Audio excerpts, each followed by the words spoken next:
Assalomu alaykum aziz tomoshabinlar. Bugungi mavzu juda muhim. Chunki 1 iyulgacha ayrim ishlarni qilib ulgurmasangiz, keyin ortiqcha jarima, navbat, hujjat muammosi yoki pul yo'qotish xavfi paydo bo'lishi mumkin. Men bugun sizga iyul oyidan kuchga kiradigan asosiy o'zgarishlar, kimlar bunga alohida e'tibor berish kerakligi, kimlar xavotir olmasa ham bo'lishi va eng muhimi hozir aynan 1 iyulgacha nima qilish kerakligini sodda tilda tushuntirib beraman. Bu ma'lumot oddiy fuqaroga ham, tadbirkorga ham, haydovchiga ham, pensionerga ham, ijarada yashayotganlarga ham, farzandiga hujjat rasmiylashtirayotgan ota-onalarga ham kerak bo'lishi mumkin. Shuning uchun videoni oxirigacha ko'ring, chunki ayrim nozik joylari bor. Ko'pchilik o'zini bu o'zgarishlarga aloqasi yo'q deb o'ylaydi. Lekin amalda hujjat topshirish, to'lov qilish yoki ariza yozish paytida muammo chiqadi. Kanalga hoziroq obuna bo'ling, videoga like bosing, chunki men bunday muhim yangiliklarni oddiy odam tushunadigan qilib tushuntirib boraman. Avval vaziyat qanday edi? Ko'p xizmatlar bo'yicha odamlar oxirgi kungacha kutib yurardi. Masalan, kommunal qarz bor yo'qligini tekshirmaydi. Soliq bo'yicha shaxsiy kabinetiga kirmaydi. Avtomobil jarimalarini yig'ib qo'yadi. Kadastr yoki ijara hujjatlarini keyinga qoldiradi. Keyin biror xizmat kerak bo'lib qolsa, masalan, kredit olish, uy sotish, avtomobilni rasmiylashtirish, bolani bog'chaga yoki maktabga joylashtirish, subsidiya olish. Pensiya yoki nafaqa bo'yicha ariza berish kerak bo'lsa, tizimda qarz, eski ma'lumot yoki noto'g'ri hujjat chiqib qoladi. Natijada odam asabiylashadi, vaqt yo'qotadi, qo'shimcha to'lov qiladi. Hozir esa asosiy farq shundaki, ko'p jarayonlar raqamli nazoratga o'tib boryapti. Davlat xizmatlari, soliq, kadastr, bank, kommunal xizmatlar, yo'l harakati, ijara, ijtimoiy yordam bo'yicha ma'lumotlar tobora ko'proq elektron bazalar orqali tekshiriladi. Bu yaxshi tomoni bilan qulay. Odam bitta joydan ko'p ishni bitirishi mumkin. Lekin yomon tomoni ham bor. Agar sizning ma'lumotingiz bazada noto'g'ri turgan bo'lsa, agar qarzingiz eski holatda ko'rinib qolgan bo'lsa, agar hujjatingiz yangilanmagan bo'lsa, tizim sizni avtomatik ravishda to'xtatib qo'yishi mumkin. Shuning uchun men bugun 1 iyulgacha shuni qiling deganda bitta narsani nazarda tutyapman. O'zingizga tegishli asosiy hujjatlar, qarzlar, ro'yxatdan o'tishlar, arizalar va elektron kabinetlarni tekshirib chiqing. Chunki iyul oyidan boshlab ayrim talablar kuchayishi, ayrim imtiyozlar qayta ko'rib chiqilishi, ayrim to'lovlar yangicha tartibda hisoblanishi yoki tekshiruvlar avtomatlashtirilishi mumkin. Eng katta xato bu menga aloqasi yo'q deb o'tirish. Birinchi navbatda har bir fuqaro o'zining shaxsiy ma'lumotlari to'g'ri ekanini tekshirishi kerak. Pasport yoki ID karta ma'lumotlari, doimiy ro'yxat manzili, telefon raqami, oilaviy holat, bolalar haqidagi ma'lumotlar, mulk egasi sifatidagi ma'lumotlar, avtomobil egasi sifatidagi ma'lumotlar bir-biriga mos bo'lishi kerak. Oddiy misol, siz yangi uyga ko'chgansiz, lekin doimiy ro'yxat eski manzilda turibdi. Keyin siz bolangizni maktabga joylashtirmoqchisiz yoki ijtimoiy nafaqa uchun ariza bermoqchisiz. Tizim sizni boshqa hudud fuqarosi sifatida ko'rsatishi mumkin. Natijada arizangiz qaytariladi yoki qo'shimcha hujjat so'raladi. Ikkinchi masala qarzlar. Men odamlarga har doim aytaman. Katta muammo ko'pincha kichkina qarzdan boshlanadi. Masalan, sizda 23 ming so'm elektr energiyasi bo'yicha qarz chiqib qolgan bo'lishi mumkin. Yoki suv hisoblagichi eski ko'rsatkich bilan turgan bo'lishi mumkin. Yoki chiqindi to'lovi bir necha oy davomida yig'ilib qolgan bo'lishi mumkin. Odam buni sezmaydi. Chunki har oy to'lab yuribman deb o'ylaydi. Lekin tizimda boshqa raqam turadi. Keyin kadastr bo'yicha ish qilmoqchi bo'lsa, uy sotmoqchi bo'lsa yoki biror ma'lumotnoma olmoqchi bo'lsa, qarz ko'rinadi. Shuning uchun iyulgacha elektr, gaz, suv, issiqlik, chiqindi, internet, telefon va boshqa majburiy to'lovlarni tekshirib qo'ying. Uchinchi masala soliq va mol-mulk. Agar sizning nomingizda uy, yer, avtomobil, noturar joy, do'kon, garaj yoki boshqa mulk bo'lsa, soliq qarzingiz bor yo'qligini albatta tekshiring. Ayrim odamlar mening bitta uyim bor, soliq avtomatik chiqadi-ku deydi. Ha, chiqadi. Lekin bazada maydon noto'g'ri ko'rsatilgan bo'lishi mumkin. Kadastr qiymati yangilangan bo'lishi mumkin. Eski qarz ustiga penya qo'shilgan bo'lishi mumkin. Masalan, fuqaroning nomida 65 kvadrat metr uy bor, lekin bazada 900 kvadrat metr deb turgan bo'lsa, u ortiqcha soliq to'lab yurishi mumkin. Yoki aksincha kam hisoblangan bo'lsa, keyin birdaniga katta qarz chiqadi. Shuning uchun soliq ilovasi yoki MyBankakuf uz orqali ma'lumotni tekshirish zarur. 4-masala avtomobil egalari. Agar sizda mashina bo'lsa, jarimalarni, sug'urtani, texnik ko'rik muddatini, ishonchnoma va rasmiy hujjatlarni tekshiring. Men ko'p uchratadigan holat, odam mashinasini do'stiga yoki qarindoshiga haydashga bergan, jarima kelgan. Lekin xabarni o'z vaqtida ko'rmagan. Bir necha oy o'tib jarima oshib ketadi yoki majburiy undirishga beriladi. Yana bir holat, avtomobil oldi sotdi qilingan, pul berilgan, mashina topshirilgan, lekin rasmiylashtirilmagan. Hujjatda eski egasi turibdi. Jarima, soliq, yo'l hodisasi, sug'urta muammosi hammasi eski egaga keladi. 1 iyulgacha bunday masalalarni yopib qo'yish kerak. 5-masala tadbirkorlar va o'zini o'zi band qilganlar. Agar siz kichik savdo qilsangiz, xizmat ko'rsatsangiz, taksida ishlasangiz, onlayn savdo qilsangiz, uyda tikuvchilik, sartaroshlik, ta'mirlash, repetorlik yoki boshqa faoliyat bilan shug'ullansangiz, ro'yxatdan o'tish holatingizni tekshiring. Hozir ko'p to'lovlar bank kartasi orqali o'tadi. Elektron chek, QR to'lov, bank aylanmasi ko'rinib turadi. Agar faoliyat rasmiy bo'lmasa, keyin bu pul qayerdan keldi degan savol paydo bo'lishi mumkin. Masalan, bir kishi uyda tort pishirib sotadi. Har oy kartasiga 10 million so'm tushadi. U buni oddiy daromad deb o'ylaydi. Lekin tizimda bu muntazam tushum sifatida ko'rinadi. Eng to'g'ri yo'l faoliyat turiga mos ravishda o'zini o'zi band qilish yoki yakka tartibdagi tadbirkor sifatida rasmiylashish. Birinchi navbatda hujjati eski bo'lganlar. Pasport muddati tugagan, ID karta olmagan, familiya o'zgargan, nikohdan keyin hujjat yangilanmagan, tug'ilganlik guvohnomasida xatolik bor, doimiy ro'yxat noaniq bo'lsa, bu odamlar albatta shoshilishi kerak. Chunki bugun hujjatdagi bitta harf xatosi ertaga katta muammoga aylanadi. Masalan, diplomda ismingiz Shahnoza, pasportda Shahnoza yozilgan bo'lsa, ishga kirishda yoki pensiya stajini tasdiqlashda muammo chiqishi mumkin. Ikkinchi guruh imtiyoz, subsidiya, nafaqa yoki yordam olishni rejalashtirayotganlar. Bunday yordamlar ko'pincha elektron bazadagi daromad, oila tarkibi, mulk, avtomobil, bank aylanmasi va ro'yxat manzili asosida baholanadi. Masalan, oila kam ta'minlangan deb ariza beradi. Lekin tizimda oilaning nomida 2 avtomobil chiqadi. Balki ulardan biri allaqachon sotilgan, lekin rasmiylashtirilmagan. Tizim buni bilmaydi. Natijada ariza rad etilishi mumkin. Shuning uchun yordam so'rashdan oldin mulk va avtomobil ma'lumotlarini tozalab olish kerak. 3-guruh ijarada yashayotganlar va uyini ijaraga berganlar. Ijara shartnomasi rasmiy bo'lmasa, ikki tomonda ham xavf bor. Ijarachi ertaga doimiy yoki vaqtinchalik ro'yxat, maktab, bog'cha, ish joyi yoki bank xizmatida manzilni isbotlay olmaydi. Uy egasi esa daromadini yashirinib ko'rishi mumkin. Misol uchun, uy egasi kvartirani oyiga 3 million so'mga beradi. Lekin shartnoma yo'q. 1 yil davomida 36 million so'm daromad bo'ladi. Agar nizo chiqsa yoki tekshiruv bo'lsa, uy egasi ham ijarachi ham qiynaladi. Rasmiy shartnoma esa ikki tomonni ham himoya qiladi. 4-guruh chet elga chiqmoqchi bo'lganlar. Agar siz ishlash, o'qish, davolanish yoki sayohat uchun chet elga chiqmoqchi bo'lsangiz, qarzlar, aliment, ijro hujjatlari, jarimalar, pasport muddati, bolaga rozilik hujjatlari, sug'urta va boshqa masalalarni oldindan tekshiring. Aeroportda yoki chegarada muammo chiqsa, chiptangiz kuyadi, rejangiz buziladi. Masalan, odam 4 million so'mlik chipta olgan, mehmonxona band qilgan, lekin eski aliment qarzi yoki sud ijrosi sababli chiqishga cheklov qo'yilganini faqat aeroportda bilgan. Bunday holat juda achinarli, shuning uchun oldindan tekshirish shart. Agar sizning hujjatlaringiz joyida bo'lsa, pasport yoki ID karta amalda bo'lsa, soliq va kommunal qarzlaringiz bo'lmasa, avtomobil jarimalaringiz yopilgan bo'lsa, mulklaringiz rasmiylashtirilgan bo'lsa, siz ortiqcha xavotir olmang. Lekin bu umuman tekshirmaslik mumkin degani emas. Men mutaxassis sifatida aytaman. Hatto hammasi joyida deb o'ylagan odam ham yiliga kamida 2 marta o'z ma'lumotlarini tekshirishi kerak. Chunki xatoni siz qilmagan bo'lishingiz mumkin. Lekin tizimda noto'g'ri ko'chirish, eski ma'lumot, 2 marta hisoblash, yopilgan qarzni qayta ko'rsatish kabi holatlar uchrab turadi. Masalan, fuqaro gaz to'lovini bank orqali qilgan, lekin to'lov tizimga kech tushgan. U qarz yo'q deb yuradi. 1 oy o'tib penya chiqadi. Yoki odam avtomobil jarimasini to'lagan, lekin jarima bazadan o'chmagan.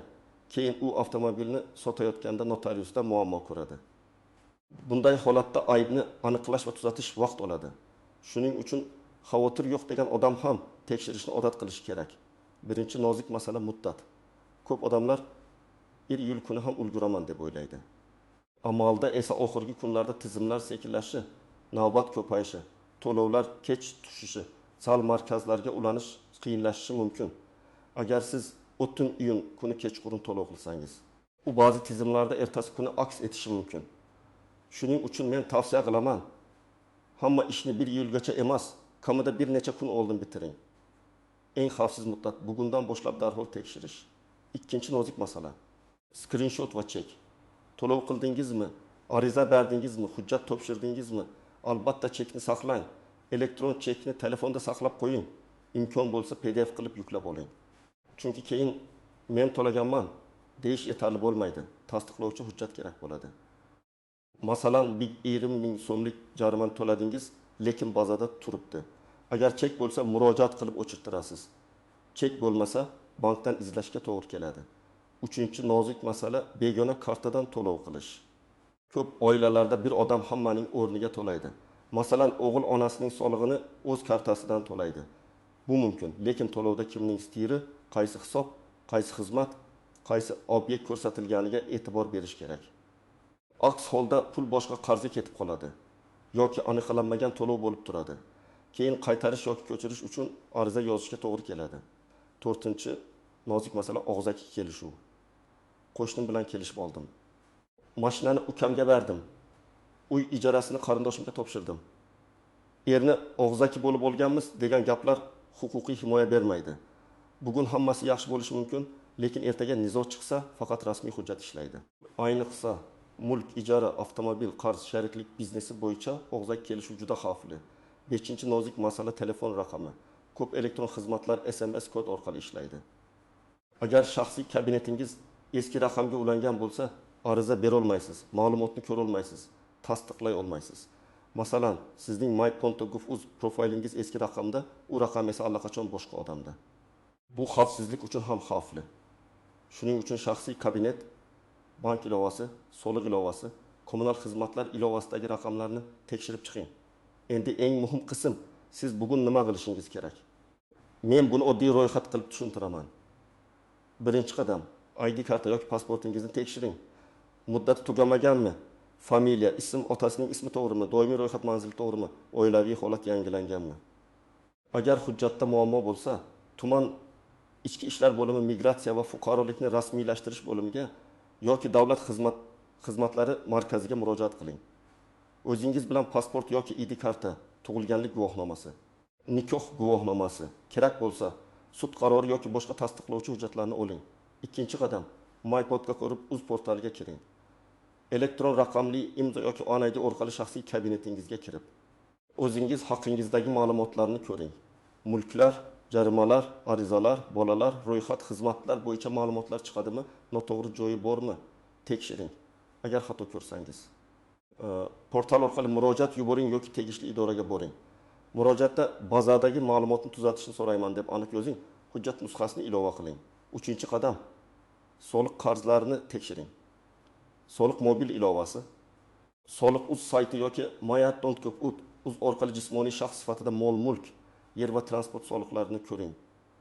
Agar qarz chiqsa, summani, penya bor yo'qligini, qaysi obyekt bo'yicha ekanini tekshiring. Agar qarz haqiqiy bo'lsa, to'lang va chekni saqlang. Agar qarz noto'g'ri bo'lsa, soliq inspeksiyasiga murojaat qilib dalillarni ko'rsating. Masalan, uy sotilgan bo'lsa, oldi-sotdi shartnomasi yoki kadastr hujjatini ilova qiling. 4-qadam. Kommunal xizmatlarni tekshiring. Elektr, gaz, suv, issiqlik chiqindi bo'yicha shaxsiy hisob raqamlaringizni aniqlang. Hisoblagich ko'rsatkichlari to'g'ri kiritilganmi? Eski qarz yo'qmi? Ortiqcha hisoblash bo'lmaganmi? Tekshirib chiqing. Agar hisoblagich ko'rsatkichi tizimdagidan farq qilsa, suratga oling, xizmat ko'rsatuvchi tashkilotga murojaat qiling. Ayniqsa, yangi uy olganlar, ijaraga ko'chganlar va uzoq vaqt uyda bo'lmaganlar buni albatta qilsin. 5-qadam, avtomobil bo'yicha tekshiruv qiling. Jarimalarni, sug'urta muddatini, texnik ko'rikni, rasmiy egasini, ishonchnoma muddatini tekshiring. Agar mashina sotilgan bo'lsa, lekin hali ham sizning nomingizda turgan bo'lsa, zudlik bilan xaridor bilan bog'lanib, rasmiylashtiring. Agar xaridor cho'zayotgan bo'lsa, huquqiy maslahat oling. Chunki jarimalar va javobgarlik sizga kelishi mumkin. Agar jarima noto'g'ri bo'lsa, belgilangan muddatda shikoyat qiling, kechiktirmang. 6-qadam ijara masalasini rasmiylashtiring. Agar siz uy egasi bo'lsangiz, ijarachi bilan yozma shartnoma tuzing va uni tegishli tartibda ro'yxatdan o'tkazing. Agar siz ijarachi bo'lsangiz, uy egasidan shartnoma talab qiling. Shartnomada ijara muddati, oylik to'lov, kommunal to'lovlarni kim to'lashi, depozit bo'lsa qaytarish tartibi, uy jozlari holati aniq yozilsin. Bu kelajakdagi janjallarni oldini oladi. 7-qadam bank kartalari va tushumlarni tartibga soling. Agar kartangizga doimiy ravishda savdo yoki xizmatdan pul tushayotgan bo'lsa, faoliyatingizni rasmiylashtirish masalasini ko'rib chiqing. O'zini o'zi band qilish ko'p hollarda oddiy va qulay. Agar daromadingiz katta bo'lsa yoki xodim yollasangiz, yakka tartibdagi tadbirkor yoki yuridik shaxs shakli kerak bo'lishi mumkin. Har bir holat alohida baholanadi, lekin eng yomoni umuman rasmiylashmasdan katta aylanma qilish. 8-qadam ijtimoiy yordam olmoqchi bo'lsangiz, oilaviy ma'lumotlarni tekshiring. Oila tarkibi, bolalar, nikoh, ajrim, aliment, daromad, mulk, avtomobil bo'yicha ma'lumotlar to'g'ri bo'lishi kerak. Agar sobiq turmush o'rtog'ingiz bilan ajrashgansiz, lekin tizimda hali ham bir oila sifatida ko'rinsangiz, arizangiz noto'g'ri baholanishi mumkin. Agar bola siz bilan yashasa, lekin ro'yxatda boshqa manzilda bo'lsa, bu ham muammo tug'diradi. 9-qadam barcha chek va hujjatlarni bitta joyga yig'ing. Telefoningizda alohida papka oching. Soliq, kommunal, jarima, ijara, hujjatlar deb nomlab qo'ying. Har bir to'lov cheki, ariza raqami, murojaat javobi, shartnoma nusxasini saqlang. Qog'oz hujjatlarni ham skaner yoki sifatli surat qilib qo'ying. Bugun bu ortiqcha ishdek tuyuladi, lekin ertaga biror idorada sizni aynan shu hujjat qutqaradi. 10-qadam, agar muammo topilsa kutmang. Masalan, qarz noto'g'ri chiqdi, hujjatda xato bor, mulk sizning nomingizda noto'g'ri turibdi, jarima sizga tegishli emas. Bunday holatda keyin boraman demang. Darhol yozma murojaat qiling. Og'zaki gap bilan cheklanib qolmang. Murojaatda ismingiz, pasport ma'lumotingiz, telefon raqamingiz, muammo mazmuni, talabingiz va ilova qilinayotgan hujjatlarni aniq yozing. Masalan, mening nomimda ko'rsatilgan ushbu qarzni qayta tekshirib, noto'g'ri hisoblangan qismini bekor qilishingizni so'rayman. Shunday aniq yozilgan murojaat ko'proq natija beradi. Bir misol olaylik. Dilorom opa pensiya yoshiga yaqinlashgan, lekin ish staji bo'yicha hujjatlarni oldindan tekshirmagan. Pensiya rasmiylashtirish paytida ma'lum bo'ladiki, eski ish joyining nomi hujjatlarda boshqacha yozilgan. Bir necha yil staj bazaga tushmagan. Agar Dilorom opa bu ishni 1 yil oldin boshlaganida arxivdan ma'lumot olishga, xatolarni tuzatishga ulgurardi. Lekin oxirgi oyda boshlagani uchun pensiya tayinlanishi cho'ziladi. Bundan xulosa, pensiya, nafaqa va staj masalasi hech qachon oxirgi kunga qoldirilmaydi. Ikkinchi misol, Sardor aka mashinasini 7000 million so'mga sotgan. Xaridor ertaga nomimga o'tkazamiz degan. Oradan 3 oy o'tgan. Mashina hali ham Sardor akaning nomida. Shu vaqt ichida 1 million 200 ming so'mlik jarima kelgan. Xaridor telefonni ko'tarmaydi. Sardor aka esa men mashinani sotganman deydi, lekin rasmiy hujjat yo'q. Bu yerda eng katta xato. Pulni olib rasmiylashtirishni keyinga qoldirish. Avtomobil bo'yicha qoida oddiy. Oldi sotdi hujjati tugagan hisoblanmaydi. 3-misol. Nilufar opa kvartirasini oyiga 2,5 million so'mga ijaraga bergan. Shartnoma yo'q. Ijarachi 3 oy yashab, kommunal to'lovlarni to'lamagan.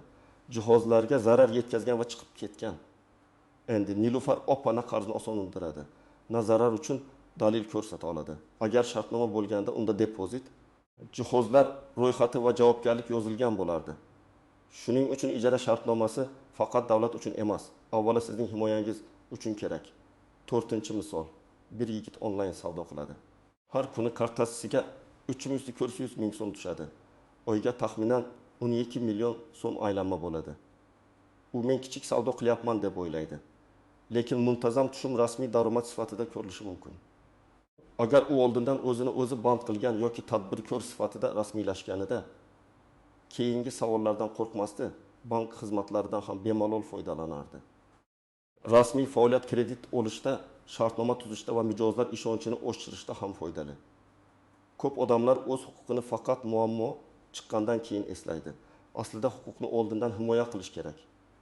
Hujjatni tekshirish, qarzni yopish, shartnoma tuzish, chekni saqlash, murojaatni yozma qilish, bularning hammasi oddiy ko'rinadi, lekin katta muammolarning oldini oladi. Men tajribamdan bilaman. İdorada eng kuchli dalil bu his tuyg'u emas, hujjat. Men bilmagan edim, menga aytishmagan edi, men to'lagan edim degan gaplar hujjatsiz, kuchsiz bo'ladi. Shuning uchun har bir harakatingizda iz qoldiring. Chek, ariza raqami, javob xati, shartnoma, dalolatnoma. Agar siz keksa ota-onangiz, buvingiz yoki bobongiz uchun javobgar bo'lsangiz, ularning hujjatlarini ham tekshiring. Ko'p keksalar elektron ilovalardan foydalana olmaydi. SMS'ni ko'rmaydi. Qarz yoki jarimani bilmay qoladi. Ularning nomida uy, yer, avtomobil, pensiya kartasi bo'lishi mumkin. Farzand sifatida siz bir marta tekshirib bersangiz, ularni katta tashvishdan saqlaysiz. Demak, 1 iyulgacha eng muhim vazifa hujjat, qarz, soliq, kommunal to'lov, avtomobil, ijara, bank tushumlari va elektron kabinetlarni tekshirib chiqish. Agar hammasi joyida bo'lsa, xotirjam bo'lasiz. Agar muammo chiqsa, uni oldindan tuzatishga vaqt topasiz. Eng xavfli yo'l oxirgi kunga qoldirish va menga aloqasi yo'q deb o'ylash. Men sizga vahima qilishni emas, tartibli harakat qilishni tavsiya qilyapman. Bugun 20-30 daqiqa vaqt ajrating, asosiy ilovalarga kiring. Qarzlarni ko'ring, hujjatlarni tekshiring. Kerak bo'lsa davlat xizmatlari markaziga yoki tegishli idoraga murojaat qiling. Shu oddiy ishlar sizni ertangi jarima, navbat, rad javobi, sudlashish yoki ortiqcha xarajatlardan saqlashi mumkin. Agar sizda shu mavzu bo'yicha savol bo'lsa, izohlarda yozing. Qaysi o'zgarish sizni ko'proq xavotirga solyapti? Qaysi hujjat yoki to'lov bo'yicha muammo bor? Men izohlarni o'qib, keyingi videolarda eng ko'p uchraydigan savollarga alohida javob beraman.